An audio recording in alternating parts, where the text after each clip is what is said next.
교육부는 오늘부터 교육청과 합동조사단을 꾸려 경찰 조사와는 별도로 사망하신 교원과 관련한 정확한 사실관계를 확인하고 되었습니다.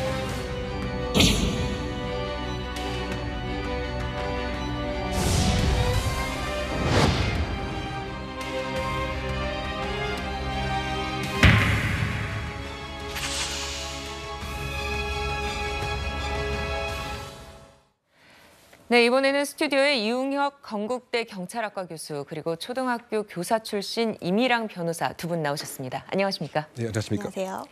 네, 앞서 보신 것처럼 임용된 지 2년 된 초등학교 교사가 학교 안에서 극단적인 선택을 하는 비극적인 일이 일어났습니다. 우리 사회에 큰 충격을 주고 있고요. 해당 교사가 학부모의 민원에 시달렸다는 동료 교사들의 제보가 있었던 걸로 전해지고 있는데요.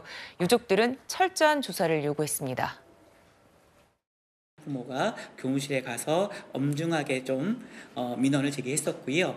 교사로서의 자격이 없다느니 와 같은 어찌 보면 교사의 자존심을 꺾는 그러한 말을 했다라는 것까지 저희들이 이러한 정황을 확인을 했습니다. 학부모의 그 갑질됐던 아니면 악성 민원이 됐던 아니면 과도한 업무 스트레스가 됐던 그것이 그것이 또 이런 조금과 어떤 관련이 있는지 또 저는 또 밝혀져야 된다고 봅니다.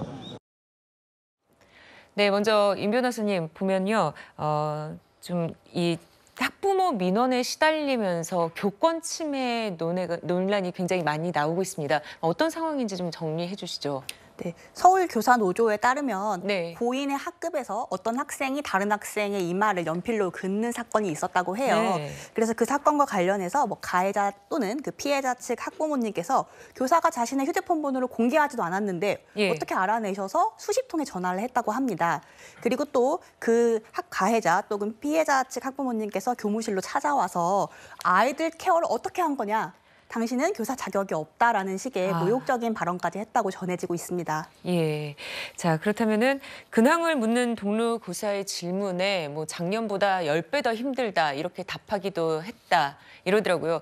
또 유족에 따르면은 일기장에 업무 스트레스 내용도 있었다고 하는데, 자, 업무용이 아니라 개인 휴대전화로 학부모들이 전화를 하는 일, 그런 일들이 굉장히 흔한 건가요?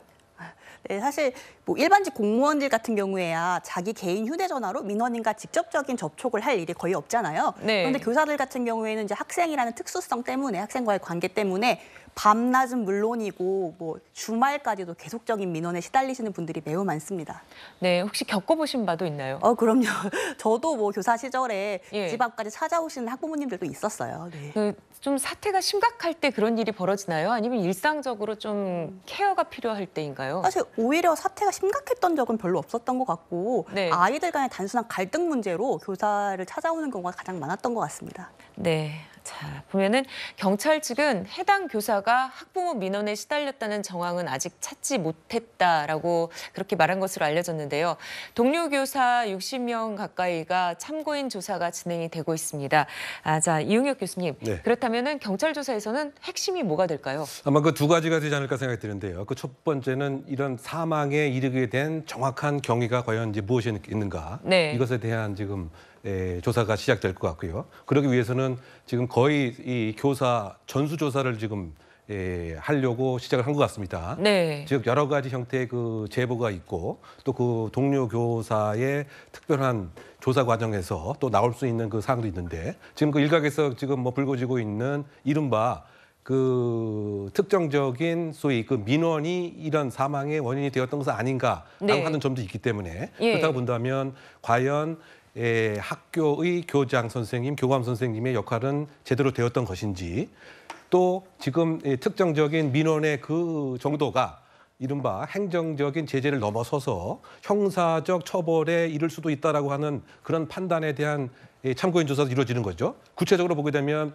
지금 잠깐 설명을 하셨지만 뭐 여러 가지 그 모욕적인 언사라든가 네. 또는 불필요한 협박이라든가 이것을 통해서 정당한 이 교육 활동의 업무가 혹시 그 방해되었는지 뭐 이런 것 등을 조사하기 위해서는 일단은 참고인 조사를 60여 명의 교사 선생님들 대상으로 시작한 것이 아닌가 생각됩니다. 네. 근데 전수조사가 이루어지면 좀 결과가 나오는 시간이 오래 걸릴까요? 어떨까요? 그렇죠. 결국은 이제 전수조사의 명단 자체를 지금 학교를 통해서 입수를 한 것 같습니다. 네. 그러면 여러 가지 그 스케줄과 조정할 수 있는 시간이 좀 필요할 것 같고요. 또 그런 일치된 이야기가 아닌 서로 무엇인가 논리가 다른 얘기 또는 일치되는 얘기 뭐 이런 것들을 다 그 정리정돈을 하는 뭐 이런 것에 있어서 시간도 필요할 것이고요. 또 그런 경우에는 또 지금 혹시 의혹이 불거지고 있는 특정적인 이 부모 민원인에 대한 또 참고인 조사도 있어야 될 것 같기 때문에 그런데 지금 이런 조사는 형사법적 제재를 전제로 한 것이고 예. 이것과 또 별개로 그 교육관계청에서 행정적인 조사도 함께 하기 때문에 네. 무엇인가 그 두 기관의 협업이 있게 되면 조사의 결론도 조금 당겨지지 않을까 예상해 봅니다. 네. 자, 임일영 변호사님 보면은 이제 비단 이 학교뿐만 아니라 학부모들의 악성 민원에 시달리는 교사들이 굉장히 많다고 해요. 좀 구체적인 사례들도 있을까요? 네, 사실 악성 민원 사례를 소개하자면 끝도 없습니다. 그래서 네. 제가 좀 경험하거나 상담한 사례 몇 가지 소개를 드리자면 예. 담임교사 인상이 너무 칙칙하니까 바꿔달라 네? 이런 민원도 있었고요. 예. 선생님 SNS 목록을 다 검토하면서 팔로우 목록을 끊으라고 요구하신 학부모님도 있었고 왜 끊어야 되는 거죠? 자신이 생각했을 때 뭐 부적절한 사람을 팔로우하고 있었다는 이유였습니다. 네. 그리고 또 네. 어떤 게 있나요? 그리고 또 뭐 우리 아이가 오늘 뭐 입맛이 없다, 뭐 건강이 안 좋으니까 선생님이 특별히 뭐 죽이나 특식을 따로 끓여서 챙겨달라, 뭐 이런 민원도 있었습니다. 그게 가능한가요? 그냥 뭐 되면요? 요구를 하시는 거죠. 아, 네. 자, 학교에서도 이런 일뿐만 아니라요. 교사들이 학생들에게 폭행을 당했다는 증언도 잇따르고 있습니다. 서울 양천구의 한 초등학교에서 교사가 6학년 학생에게 폭행을 당해서 전치 3주의 부상을 입었고요. 인천에서는 특수학급 교사가 학생에게 폭행당하는 일도 있었습니다. 이용혁 교수님, 네. 어떻게 이런 일들이 있을 수 있는 거죠? 그러니까 말이죠. 정말 그 학교 현장에 선생님이 매 맞고 사망하게 되는 이런 것이 도대체 어떻게 발생했는지 그동안 그 법 제도적인 지원은 왜 없었는지 심각하게 뭐 돌아볼 대목이라고 생각되는데요. 네. 구체적으로는 지금 그 양천구 같은 경우에 선생님의 그 대해서 얼굴 등을 수십 차례 그 가격을 해서 무려 전치 3주의 상해를 입히는 이런 일이 생겼습니다. 예. 그럼에도 불구하고 예를 들면 조금 더 아주 공격적인 그런 조치를 하는 데는 한계가 있을 수밖에 없었고요. 비슷한 그 맥락에서 그 인천에서도 네. 선생님에 대한 공격 행위로 인해서 무려 전치 상해 6주라고 하는 이런 일이 생겼습니다. 뭐 최근 관련된 뭐 설문조사에 의하면 예를 들면 93%의 그 교사들이 무엇인가 지금 신고가 학부모들로 이루어지는 것이 두렵다라고 하는 이러한 얘기, 또 그 83%에 해당되는 교사들이 선생님직을 그만두겠다 이렇게 생각을 하고 있고 무려 또 27%는 심지어 그 정신과 상담도 받았다고 이렇게 이루어지고 있습니다. 네. 그래서 사실상 조금 더 구체적인 전수조사를 세부적으로 하게 되면 지금 우리가 알려진 것 이상의 더 비난을 가할 수 있는 행위도 많이 있지 않는가 생각이 되고 또 그 지금 초등학교 6학년 같은 경우 신체적으로 상당히 더 큽니다. 그러다 네. 보니까 조금 친절하고 자상하고 체구가 작은 또 여자 선생님을 표적으로 하는 뭐 이러한 그 모습들이 있습니다. 그래서 이번 일을 계기로 해서 전반적인 전수조사를 통해서 좀 대대적이고 맞춤형 대안이 좀 있어야 되지 않나 생각해 봅니다. 네, 임일영 변호사님 보면은 전체적으로 좀 선생님들이 위축돼 있는 그런 분위기도 있는 것 같아요. 선생님들은 이럴 때 어떻게 대처를 해야 되는지 법의 보호를 받을 수는 없는지 궁금합니다. 사실 교사의 교육활동 침해 행위에 대해서 네. 그것을 보호하는 제도가 있긴 합니다. 교원지휘법에 따라서 교권보호위원회를 개최해서 어떤 처분을 할 수 있긴 한데요. 이때 가해자가 학부모인 경우에는 사실 가해자에게 행할 수 있는 조치가 아무것도 없습니다. 왜냐하면 학부모는 그 학교 학생이 아니기 때문에 학교장이 징계를 할 수 없거든요. 그래서 이런 경우에는 그냥 피해 교원에 대한 상담 지원 같은 것만 이루어지고 있지 가해 학부모에 대해서는 그 어떤 조치도 할 수 없는 것이 실정이고요. 가해자가 학생인 경우에야 이제 징계가 가능하긴 한데 선생님들께서는 학생을 징계위원회에 회부할 경우에 또 다른 민원에 시달리실 알려질 것이 두려워서 적극적으로 신고를 못 하시는 경우도 매우 많습니다. 네, 자, 교권 침해에 대한 우려가 높아지고 있는 상황에서 지난 6년 동안 재직 중 사망한 교사들 중에서 11%의 교사가 극단적 선택을 했다라고 합니다. 박성규 의원님, 심각한 교권 추락과 무관하지 않다 이렇게 볼 수 있을까요? 네. 이 자료는 교육부에다가 국민의힘 김웅 의원실이 요청을 해서 받은 자료를 이제 그래픽으로 보여드리는 건데, 자, 보십시오. 2017, 18, 19년에 갑자기 숫자가 2배 가량으로 뛰어요. 네. 근데 이 시기가 문재인 정부 시기하고도 공교롭게 겹칩니다. 그런 부분이 있고요.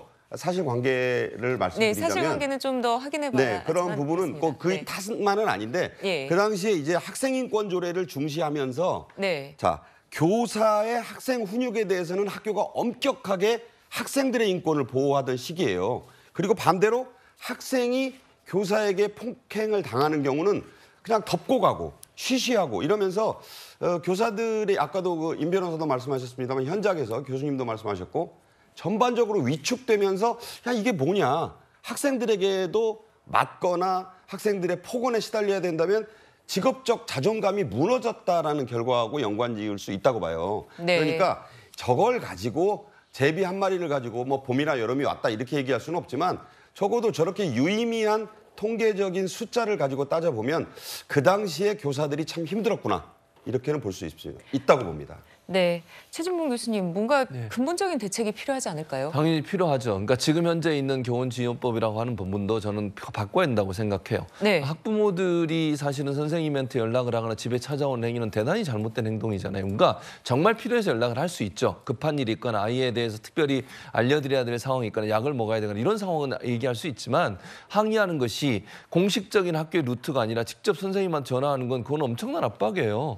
그거는 네. 저는 이 법을 바꿔서라도 아니면 새로운 어떤 규칙을 만들어서라도 만약에 선생님한테 항의할 게 있으면 학교 전체의 어떤 시스템상에서 관리가 가능해야 한다고 저는 보거든요. 그리고 이렇게 직접적으로 뭐 개인의 휴대전화를 이용해서 전화를 하거나 아니면 압박을 해오는 경우는 제한돼야 한다고 생각해요. 그리고 학교에서도 학생들하고 사실 선생님들하고 어떤 그 문제가 발생했을 때 기본적으로 선생님들이 참거나 아니면 학교에서도 가능한 선생님들한테 그래도 제자인데 이런 얘기를 하면서 넘어가려고 하는 그런 부분들이 많이 있는데, 이걸 명백하게 학생들한테 인지시킬 필요가 있어요. 만약에 폭행을 행사하거나 물리력을 행사했을 때 처벌받을 수 있다. 그리고 처벌이 이루어져야 되고요. 그게 그냥 단순히 덮고 넘어가고 다른 학교에 전학 가고 출석 며칠 정지시키고 이렇게 해서 끝나버리면 또다시 그런 일이 발생할 수밖에 없거든요. 요즘 아이들이 신체가 많이 이제 성장하고 이러다 보니까 체격도 커져요. 이런 상황에서 제대로 된 제도가 만들어지지 않는다고 하면 선생님들의 교권은 계속 침해될 수밖에 없다. 특히 학부형들의 어떤 선생님들에 대한 교권 침해에 대한 명백한 잘못된 부분들을 바로잡을 수 있는 제도가 반드시 있어야 한다고 생각합니다. 네.